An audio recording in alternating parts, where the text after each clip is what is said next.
दोस्तों, आज का एपिसोड खास है। आज की चर्चा उन खूबसूरत महीन धागों पर जो हमें बांधते तो हैं पर साथ ही परवाज भी देते हैं ऊंचाइयों को छूने के लिए। वैसे ही जैसे पतंग में बंधी डोर उसे और ऊंचा उड़ाती है।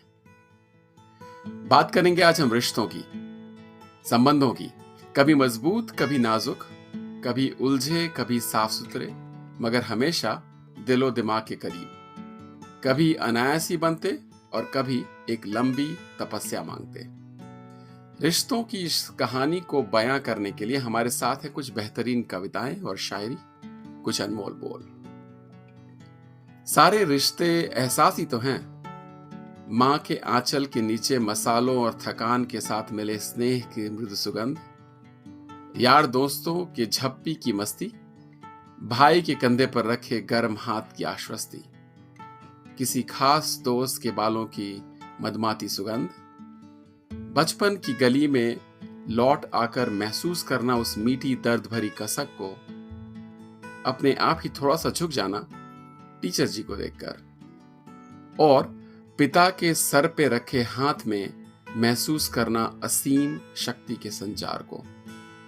जाने कितने ही ऐसे तार जुड़े हैं हमारे अस्तित्व से जो हमें अपनी अपनी तरह से खींचते धकेलते रहते हैं। कभी सामने नहीं दिखते पर हर कदम साथ चलते हैं। आइए सुने कुछ बोल रिश्तों पर।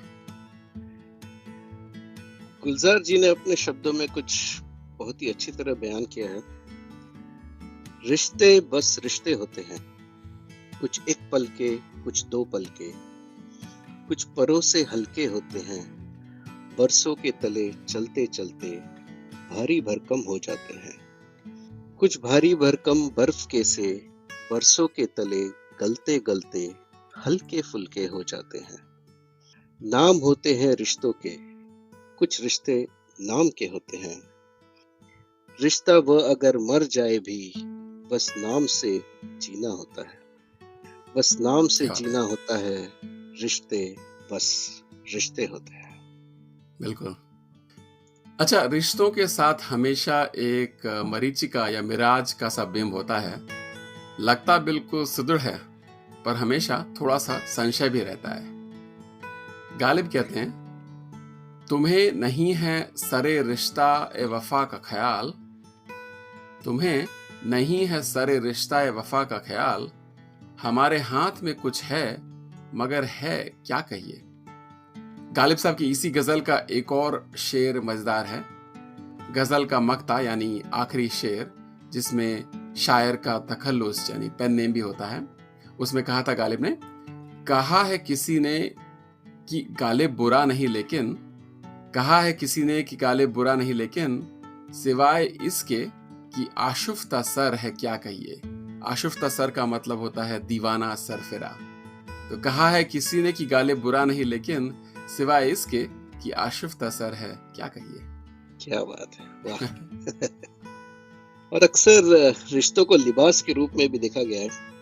निदा फाजली जी कहते हैं, मैले हो जाते हैं रिश्ते भी लिबासों की तरह, मैले हो जाते हैं रिश्ते भी लिबासों की तरह, दोस्ती हर दिन की मेहनत है, चलो यूं ही सही। बिल्कुल सही, हर दिन की मेहनत है। और गुलजार साहब अपने अंदाज में ही कहते हैं, मेरे कपड़ों में टंगा है तेरा खुश रंग लिबास, घर पे धोता हूँ हर बार उसे और सुखाकर फिर से अपने हाथों से उसे इस्त्री करता हूँ, मगर इस्त्री करने से जाती नहीं शिकने उसकी, और धोने से गिले शिकवों के चिकते नहीं मिटते। जिंदगी किस कदर आसान होती, रिश्ते गर होते लिबास, और बदल लेते कमीजों की तरह। क्या बात है। अच्छा, जॉन एलिया को रिश्तों में बंधन दिखता है तो बशीर बद्र को सारे जहां की स्वीकृति। जॉन कहते हैं, अब जो रिश्तों में बंधा हूं तो खुला है मुझ पर, कब परिंद उड़ नहीं पाते परों के होते। क्या बात है, वाह। और बशीर बद्र जी कहते हैं उसी पे थोड़ी सी अलग सी बात, तमाम रिश्तों को मैं घर पे छोड़ आया था, फिर उसके बाद मुझे कोई अजनबी ना मिला। वाह! और बात करें घर के रिश्तों की, तो उन पे लिखी कृतियों में उदय प्रकाश जी की पिता पे लिखी कविता बड़ी खास लगती है। उदय प्रकाश जी बड़े प्रतिष्ठित लेखक और कवि हैं, जिन्हें 2010 में साहित्य अकादमी का पुरस्कार मिला था। आइए सुनते हैं कविता पिता। बचपन में पिता के कंधे पर बैठकर मैं बाजार घूमने जाता था। पिता पहाड़ की तरह चलते भीड़ की तरह, उनके कंधे पर मैं जंगली तोते की तरह बैठा रहता। बाद में पिता गायब हो गए। कहते हैं खेल कुदाल बैल इमारतें ईंटें दरवाजे बाजार उन्हें पचा गए। मुझे लगता है उस चटियल मैदान के भीतर जो पिता थे, जमीन की दूसरी तीसरी परतों में सरकता हुआ कोई नम सोता भी था, जो मेहनत करते पिता की देह के अलावा कभी कभी मेरी आंखों से भी रिसने लगता था।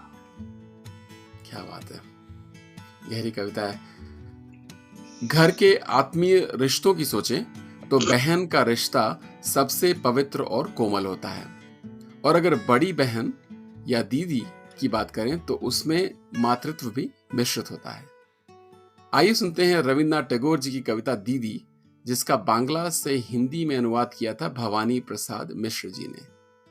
मिश्र जी को 1972 में साहित्य अकादमी पुरस्कार मिला था और वो मशहूर गांधीवादी कवि थे। उनकी सतपुड़ा के घने जंगल कविता तो हमें से कईयों ने बचपन में स्कूल की किताबों में पढ़ी होगी। आइए सुनते हैं दीदी। आवा लगाने के लिए नदी के तीर पर मजदूर मिट्टी खोद रहे हैं।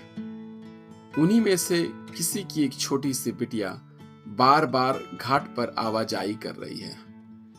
कभी कटोरी उठाती है, कभी थाली। कितना घिसना और मांजना चला है। दिन में 20 बार दौड़ दौड़ कर आती है, पीतल का कंगना पीतल की थाली से लगाकर। ठन ठन बजता है, दिन भर काम धंधे में व्यस्त है। उसका छोटा भाई है, मुड़ा हुआ सिर, कीचड़ से लथपथ, नंगा पुंगा। पोषित पंछी की तरह पीछे आता है और बैठ जाता है दीदी की आज्ञा मानकर, धीरज धरकर। अचंचल भाव से नदी से लगे ऊंचे टीले पर बच्ची वापस लौटती है, भरा हुआ घड़ा लेकर, बाईं कोख में थाली दबाकर। दाहिने हाथ से बच्चे का हाथ पकड़कर काम के भार से झुकी हुई माँ की प्रतिनिधि है यह अत्यंत छोटी दीदी। क्या बात है, वाह! पूरा चित्रण आ गया आंखों के बिल्कुल, सामने। बिल्कुल। रिश्तों की रोमानियत सभी माने ये जरूरी तो नहीं। अता आबिदी जी को थोड़ा संशय है। उन्हें रिश्तों की बुनियाद जरूरत लगती है। वो कहते हैं, जरूरत ढल गई रिश्ते में वरना, जरूरत ढल गई रिश्ते में वरना, यहाँ कोई किसी का अपना कब है। इस रूखी तार्किक सोच के जवाब में कुछ सुझाव गुलजार जी की ओर से। हाथ छूटे भी तो रिश्ते नहीं छोड़ा करते, वक्त की शाख से लम्हे नहीं तोड़ा करते। और निदा फाजली जी कहते हैं, दुश्मनी लाख सही खत्म कीजिए रिश्ता, दिल मिले या न मिले हाथ मिलाते रहिए। और जॉन एलिया अपने अलग अंदाज में कहते हैं, नया एक रिश्ता पैदा क्यों करें हम, बिछड़ना है तो झगड़ा क्यों करें हम। और रिश्तों में अक्सर थोड़ा भरम तो रहता ही है। वसीम बरेलवी जी का कहना था, ऐसे रिश्ते का भरम रखना कोई खेल नहीं, तेरा होना भी नहीं और तेरा कहलाना भी। वसीम बरेलवी का। और कभी कभी ऐसा समय आता है कि रिश्ते बदलते हैं, कभी टूट भी जाते हैं और साथ चलने वाले कहीं छूट जाते हैं। आइए सुनते हैं कि जान निसार अख्तर क्या कहते हैं। जान निसार साहब जावेद अख्तर जी के पिता थे और मशहूर शायर मुस्तर खैराबादी के पुत्र। एक रोचक बात, हम सबने ये गजल तो सुनी होगी, न किसी की आंख का नूर हूँ, न किसी के दिल का करार हूँ, किसी काम में जो न आ सके, मैं वो एक मुश्ते गुबार हूँ। काफी समय तक ये माना जाता रहा कि इसे बहादुर शाह जफर जी ने लिखा, पर हाल में ही सामने आया कि दरअसल इसे इसे मुश्तर खैराबादी यानी कि जावेद अख्तर जी के दादाजी ने लिखा था। बहरहाल वापस आते हैं जानिसार अख्तर के बोलों पर। कुछ रिश्ते टूटे टूटे से, कुछ साथी छूटे छूटे से, कुछ बिगड़ी बिगड़ी तस्वीरें, कुछ धुंधली धुंधली तहरीरें, कुछ आंसू छलके छलके से, कुछ मोती ढलके ढलके से, कुछ नक्श ये हैरा हैरा से, कुछ अक्स ये लर्जा लर्जा से, लर्जा का मतलब होता है कांपता हुआ, कुछ अक्स ये लर्जा लर्जा से, कुछ उजड़ी उजड़ी दुनिया में, कुछ भटकी भटकी आशाएं, कुछ बिखरे बिखरे सपने हैं, ये गैर नहीं सब अपने हैं, मत रोको इन्हें पास आने दो, ये मुझसे मिलने आए हैं, मैं खुद न जिन्हें पहचान सकूं, कुछ इतने धुंधले साए हैं। क्या बात है, धुंधले साए। और ये नज्म थी आखिरी मुलाकात जानिसार अख्तर। बेहतरीन, बहुत अच्छे। और रिश्ता ना भी रहे तो उनका दर्द तो रहता ही है। अहमद फराज साहब कहते हैं, एक मुद्दत हुई लैला ए वतन से बिछड़े, अब भी रिश्ते हैं मगर जख्म पुराने मेरे। क्या बात है, वाह। और कुछ ऐसे ही ख्याल हस्तीमल हस्ती जी की, उनकी गजल जिसे जगजीत सिंह जी ने मशहूर किया अपनी मखमली आवाज देकर। प्यार का पहला खत लिखने में वक्त तो लगता है, नए परिंदों को उड़ने में वक्त तो लगता है, जिस्म की बात नहीं थी उनके दिल तक जाना था, लंबी दूरी तय करने में वक्त तो लगता है। गांठ अगर लग जाए तो फिर रिश्ते हो या डोरी, लाख करे कोशिश खुलने में वक्त तो लगता है। हमने इलाजे जख्म दिल तो ढूंढ लिया, लेकिन गहरे जख्मों को भरने में वक्त तो लगता है। वाह, क्या बात है। कुछ ऐसा ही रहीम ने भी रिश्तों की डोर के बारे में कहा था। बिल्कुल। रहीमन धागा प्रेम का मत तोड़ो छिटकाए, टूटे से फिर ना मिले, मिले गांठ भरी जाए। क्या बात है। रहीम जी का पूरा नाम था खानज़दा मिर्जा खान अब्दुल रहीम। अब्दुल रहीम खाने खानन के नाम से भी जाने जाते थे। खाने खानन का मतलब होता है Khan of Khans, the real Khan. 1556 से 1627 तक बादशाह अकबर के 9 रत्नों में से एक थे वो। रहीम ने बाबरनामा लिखा और ढेर सारे दोहे भी लिखे, पर साथ ही उन्होंने 2 किताबें संस्कृत में भी लिखी थी। एक रोचक वाकया तुलसीदास और रहीम के बीच का। दोनों समकालीन थे। रहीम जब गरीबों में दान देते थे तो अपनी नजर हमेशा नीची रखते थे। वो जिसे दे रहे थे उसे कभी आंखें नहीं मिलाते थे। तुलसीदास जी को जब पता चला तो उन्होंने लिख भेजा, ऐसी देनी देन ज्यूं कित सीखे हो सैन, ज्यो ज्यो कर ऊंचियो करो त्यों तो नीचे नैन। मतलब हुआ, why give alms like this? Where did you learn that? Your hands are as high as your eyes are low. रहीम ने जवाब में लिखा, देनहार कोई और है भेजत जो दिन रैन, लोग भरम हम पर करें तासो नीचे नैन। मतलब the giver is someone else giving day and night, but the world gives me the credit, so I lower my eyes. क्या बात है, वाह। आइए वापस चले बदलते रिश्तों की ओर। निदा फाजली जी के शब्दों में, यूं तो हर रिश्ते का अंजाम यही होता है, फूल खिलता है, महकता है, बिखर जाता है। तुमसे वैसे तो नहीं कोई शिकायत, लेकिन शाख हो सब्ज तो हसास फजा होती है। शाख हो सब्ज यानी ताजा हरा रंग, और हसास का मतलब होता है अनुभव करने वाला, और फजा यानी वातावरण। तुमसे वैसे तो नहीं कोई शिकायत, लेकिन शाख हो सब्ज तो हसास फजा होती है। हर कली जख्म की सूरत ही जुदा होती है।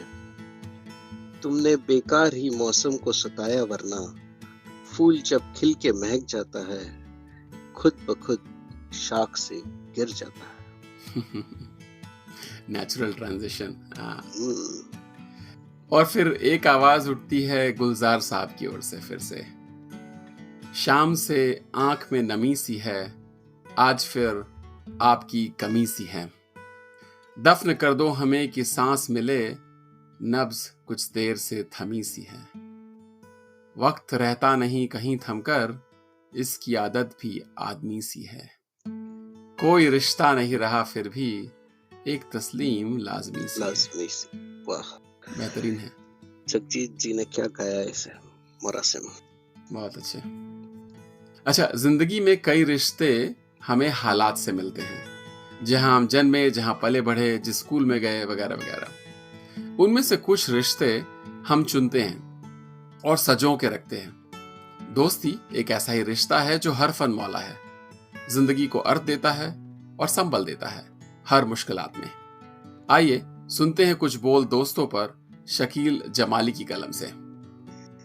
जिंदगी को गुजारने के लिए, वक्त का जहर मारने के लिए, अपना गुस्सा उतारने के लिए, फोन पर शब्द गुजारने के लिए दोस्त सचमुच बहुत जरूरी है। दिल के छालों को फोड़ने के लिए, बर्फ उदासी की तोड़ने के लिए, रुख हवाओं का मोड़ने के लिए, दिल के टुकड़ों को जोड़ने के लिए दोस्त सचमुच बहुत जरूरी। हमने माना कि दर्द देते हैं, राह में साथ छोड़ देते हैं, आस की डोर तोड़ देते हैं, तार दिल के झंझोड़ देते हैं।